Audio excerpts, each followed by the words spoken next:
one. So I want to give you some advice about things. First, as a historical matter, very few second place companies leapfrog the first in their industry by just doing the same thing. And I'll explain to you why. Because being first means you have economies of scale, which means you get more revenue in and you can spend more on the things that differentiate you. Often, that's technology, but not always, but whatever it is. And because you are the biggest, you can defray your fixed costs over multiple customers, and thus you can lower prices, which once again makes you first. So my two pieces of advice, both first and second, are if you want to be number one, be different. Don't follow number two closely. You cannot run fast enough. But number two, focus on scale. Because once you have scale in wherever you are, you're going to be able to stay very, very far ahead. It's one of the reasons companies buy other companies, because they get to share resources. Again, economies of scale like we talked about in the cloud, but scale matters. By the way, don't confuse size and scale. Just so that you know, the biggest, most famous conglomerates in the world, they actually trade at less than I do. Why? Because they are so different, all their pieces, often, that they don't necessarily have scale. So don't confuse size and scale. I think I'm on 3. Focus on your customer. One of the things you always have to remember is it's very important. Their success is how you'll be successful. I have to tell you, working at Oracle, when I see the Joint Strike Fighter, I smile, because we're a little piece of that. And when I see your iPhone, I smile. But when I see a cafe that's taking coffee orders, I smile, because I know that's us too. And every one of my customers, I feel like we shine in reflected glory. And that's really true even if you're an end user famous brand, because when your customers are happy, everything else will take care of itself. Okay, another point. And this one is not necessarily about business, and I think it could help in school. It's my famous line, if it doesn't make sense, it doesn't make sense. Now, I have to tell you, a lot of people know I say this, but I learned this from Larry Ellison, our founder and chief technology officer, because people love putting PowerPoints up on the screen. They love them. The colors all look nice, and you can almost make anything appear to make sense. But it doesn't. Listen to what the speaker is saying and read very carefully. Don't be a dog watching television. Never. The minute they say something that doesn't make sense, hand goes up. Now, by the way, everyone's going to look at you like, what? You're asking this person a question? And the reality is in their heads, the minute the words, I don't understand, those are very famous words at Oracle when Larry Ellison says that. Everybody else, sit back. I don't understand is actually code for you are making no sense. You'll want to try that again. And pretty much everyone else in the room realizes, yeah, I didn't get that either. So if it doesn't make sense, make sure you understand it before you do it or you follow it. okay? And then some more advice. I think I'm on 5. Don't stand still. Okay. This is part of the fact that I've worked on, well over 100 acquisitions over the years, well over. And often it is really hard to make a decision. But it's not only in corporate, it's also just personally. Like, you just don't want to decide. You don't want to decide. You're afraid to decide. Well, let me make sure it's very, very clear. Indecision is a decision. You're losing optionality the minute you delay. So if you see something's not going the right way or something could go this other way, take the opportunity. I remember when I was a young investment banker, and I told my colleagues, now this is like 100 years ago, this was way before most of you were born, in the 80s, yes, in the early, mid-80s. I said to my bosses in New York, this software thing is gonna be big. I'm a banker, I was also a programmer, but the kinds of computers we programmed on filled rooms, okay? They weren't, PCs, those were a dream. I remember the first time I saw a Lisa.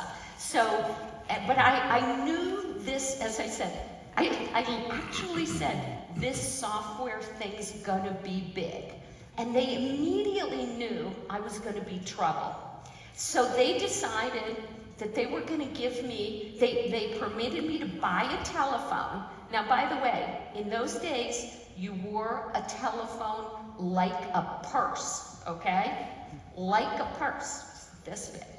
And they said, sure, go to Silicon Valley, go see how you do.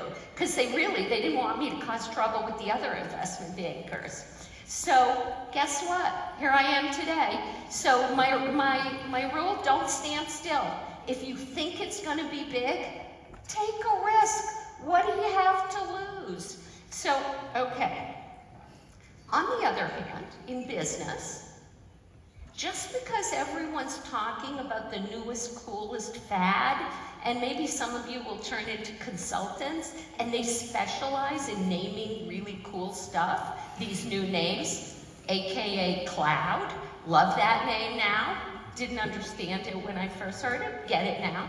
But just because, but there are many, many things nobody's talking about now. So once again, this is where you bring in, if it doesn't make sense, the opposite. If it's not making sense to you, just don't follow fashion. Be open to new ideas, test them, include them, but don't all of a sudden go completely off track on something that's completely, that you're not aligned to. Okay, now I think we're on 7. This one's really important, and it's really important in your negotiating a deal. And you'd think it's obvious. If you don't ask, you won't get. Okay, now I sit in rooms sometimes, and the entire group is explaining why the other side won't give it to them. Okay, let me guarantee how you won't get it. If you don't ask for it. If you don't ask for it, you will not get it. So how's this? Ask for it. You at least have a better chance of getting it. And for us, when we're working, it's very important to also support your ideas and fight for them. And even if everyone in the room doesn't agree with you, maybe when you're done, they actually will. So fight for what you believe in, and make sure that you don't spend a lot of time in meetings. I call those the motion, no progress meetings. The minute you're in one of those, get out. Save yourself. Save everyone else. Lead the team out. Okay. Now, on 8, So, and this is probably going to be counterintuitive, considering some of the big social media platforms are actually on the Oracle Cloud, and we work with really everyone. Just because it can be put online, like your thoughts, your pictures, you and your friends doing foolish stuff, does not mean it should be put online, okay? Because now I know you don't need me to tell you this, I'm sure not a single one of you has anything embarrassing anywhere, and have ever done anything embarrassing, but I'm not sure I could vouch for myself that way. So I would just say one thing, just because it can be online, don't necessarily put it online, okay? And then I'm gonna get to 9 and 10, which are probably the single most important things, really. One,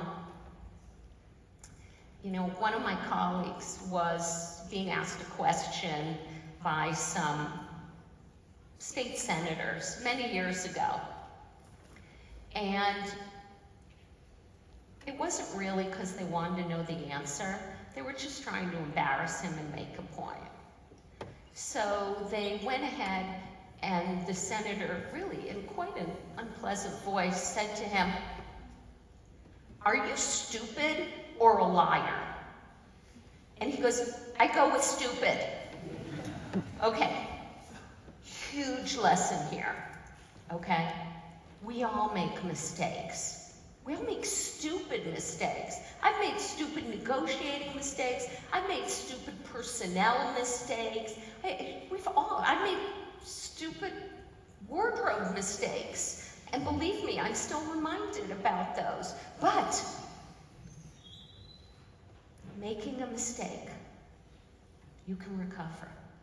If you're a liar, if you're not telling the truth, you don't have integrity in dealing with your customers, in dealing with your colleagues, in dealing with your employee. Yeah, that's it. There's no going back. You're done. And that's really important. So again, if ever asked, stupid. And then finally, I think the one thing that I see it in executives around the world and in government leaders, and you really have to be humble. I mean, you have to realize that things went your way when you've been successful. Had you been earlier or later, turned right instead of left, things could be so different. Now, I'm not saying that hard work doesn't matter, but you know what I'm also saying? That when you are, and many of you will be, executives running big groups and teams and all that, I think you're all going to realize, and you're going to see, that the reason you're up front is because this is a team sport, and them working with you and making you look good. I'll tell you, I have 140,000 employees around the world in well over 100 countries.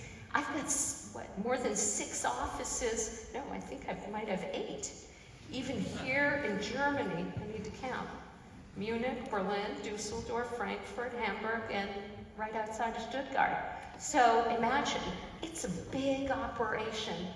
And for some reason, I've gotten the privilege to lead them, and boy, is that humbling. And that, if you could remember, is probably the most important thing. Everything is a team sport. Make sure you recognize that. Okay, so I'm going to conclude with one last thing, if you don't mind, which is the most important thing coming out of you and this university is the innovation and the humanity that you all show. You are our future leaders, and I feel incredibly privileged to be in front of you. And though I thank Dr. Hoffman and Dr. Frank for inviting me. I want to thank all of you for bearing with me and allowing me to share a few thoughts about how the world's going to unfold and what an exciting time. And even though it's an old Chinese curse, may you live in interesting times, boy, they're interesting. There's tough parts of interesting times, but I have to tell you, if someone said, Safra, you can change places with the young students that are sitting in your audience, sign me up. Because you guys, you're going to have the most amazing time. And technology is changing faster every year. And just enjoy. Thank you. Thank you.